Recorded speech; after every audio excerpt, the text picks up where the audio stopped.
अस्सलाम वालेकुम नाज़रीन, आप देख रहे हैं निसार वतन NW न्यूज़ HD और मैं हूं आपकी होस्ट नाज। और अब चलते हैं आज की अहम खबरों की तरफ।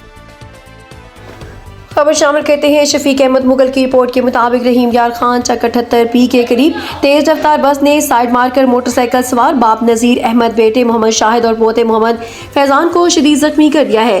हादसा बस को मुबैना तेज रफ्तार लापरवाही के बायस पेश आया, जिसके नतीजे में तीनों अफराद सड़क पर गिरकर जख्मी हो गए। वाक़े के बाद बस ड्राइवर मौके से फरार होने की कोशिश कर रहा था कि मौजूदा राहगीरों ने फौरी कार्रवाई करते हुए उसे पकड़ लिया और तरंडा चौकी पुलिस के हवाले कर दिया। पुलिस ने बस को भी अपनी तहवील में ले लिया। रेस्क्यू ज़राए के मुताबिक जख्मियों को इब्तिदाई तिबी इमदाद के बाद करीबी अस्पताल मुंतकिल कर दिया गया है, जहां उन्हें तिबी सहूलियात फराहम की जा रही है।